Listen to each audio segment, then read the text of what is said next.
check today for it. Did you guys see Ransom? I had a really small part in that movie. You know, it's you don't see me very much. I didn't really say anything, and I definitely didn't know what was going on. It's kind of like the part my dad played in my parents' marriage. It's during the part. Did you guys see the movie? Anybody? Didn't see it? Well, if you didn't see it, it's on pay-per-view right now too. So if you didn't see it, you can get that chip from your cousin Vito over in Brooklyn.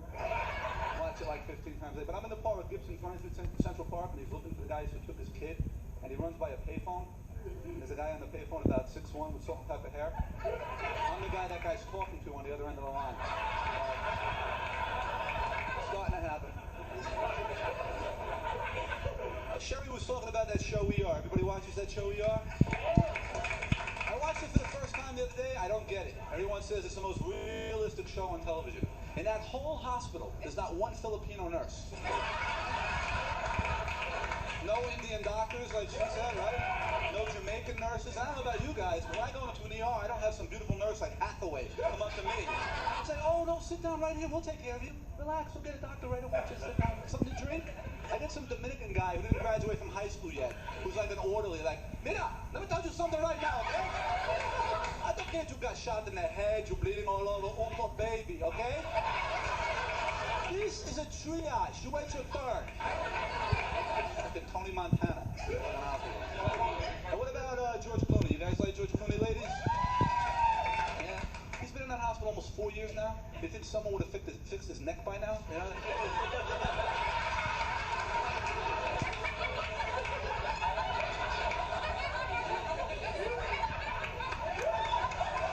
Maybe the script's on the floor, you know? It's like one of those dolls in the back of a Puerto Rican guy's car. He's gonna be Batman now. Like, it's like a whole new weapon for Batman. Come on, Robin.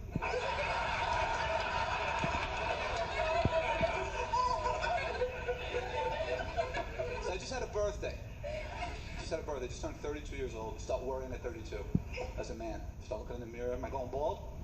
I gotta tell you, I don't speak French, but I bet you I can guess what toupee means in French. Let's make believe. We'll make believe we don't notice. And you make believe you have hair. Did you see the guys on the trains with the hair transplants? See these guys? I mean, what is this all for? To impress women, right? Let me ask you something. Does this turn you on?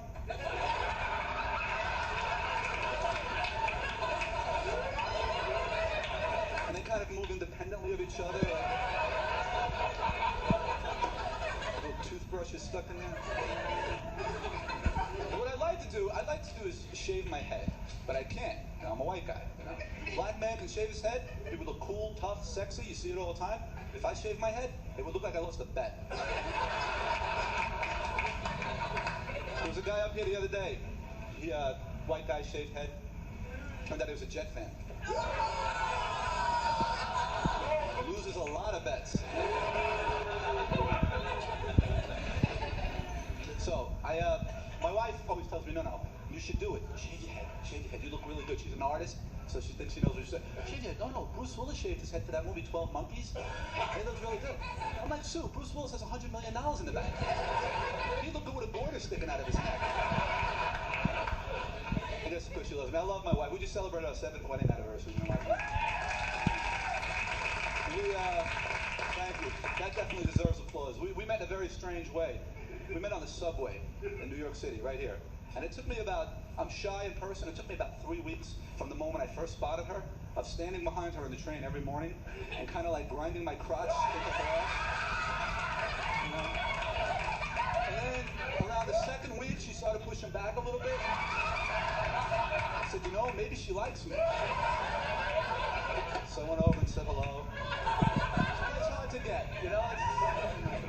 Like I said, we've been together 7 years. Actually, comedy's honest, I should be honest. We were separated a little while back, about 5 years ago, for like 6 months. If you've ever been separated, you know, people always say the same thing.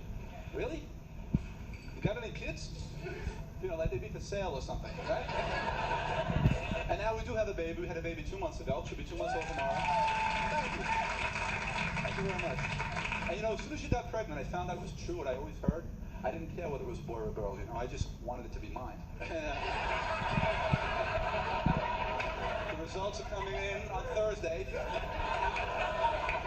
You know what's interesting? Oh, and by the way, it's 2 months and I'm back in my jeans already, so I just want to let you guys know. Hard work. You know, your whole, you know what I didn't like when she was pregnant? Everybody, and ladies, if you've been pregnant, friends, you know this. Everyone feels like they have license to come up and touch her on her stomach. Friends, family, even strangers. Not once did someone ask to touch my balls. You know, she got 3 sisters. Maybe at the shower, one of them could have came up a little, you know. A little hard right now, around the 8th month. I know you haven't had it lately. But no. All good girls. Now, one thing that changes, anybody have any kids recently doing this like me? You just had a kid? Your perception changes of the whole world. I walked into St. Vincent's Hospital the day my kid was born, a couple hours before she came out, right? Homeless guy sitting on the street. I come out, an hour later, he's an impetigo-laden bastard that I gotta keep away from my child. I don't know, maybe I'm cynical, I'm a little too cynical, maybe you didn't feel that way. I'm gonna tell you a little bit about myself, and I want you to see if you can guess what my day job is, okay? I was born and raised in Queens, okay, in a middle-class neighborhood. I'm Catholic, and, what was that? She guessed immediately, what was it? I'm a cop, very good. Very good. Would you smell the beer on me? Can I prove you? Now, you know what everyone always asks when they find out I'm a cop? Why are New York cops so rude?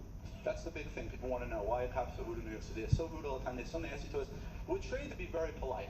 For instance, like on a car stop, we're supposed to go up and say, excuse me, sir, you just went through that steady red light back there. May I see your license and registration, please? I'm going to issue a citation for the infraction. But after about 5 years, you start getting out of the car with your sleeves rolled up, your hat off, a cigarette in your mouth, a cup of coffee in one hand, a cigarette, you know, it's like, hey, asshole! What's the matter? That light wasn't red enough for you?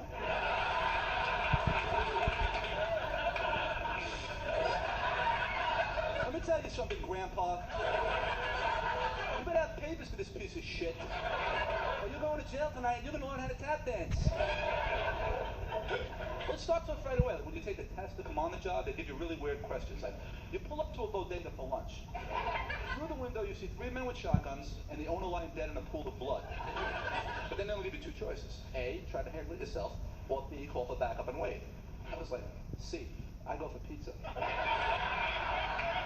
They wanted to make me a sergeant right on the spot.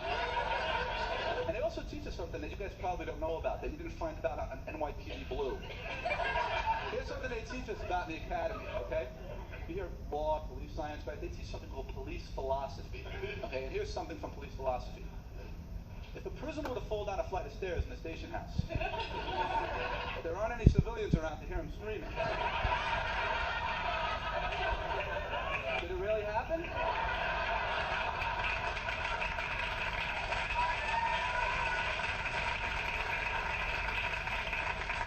You know, that brings something up. People always ask, too, why are cops so racist? That's like a big thing.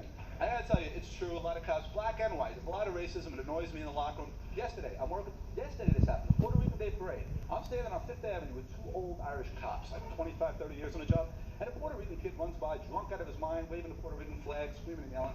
And the one Irish cop turns to the other one and says, hey, Mac, you believe these people? I said, yeah, you know, Mac, maybe they should come down here on St. Patrick's Day and learn the right way to behave at a parade.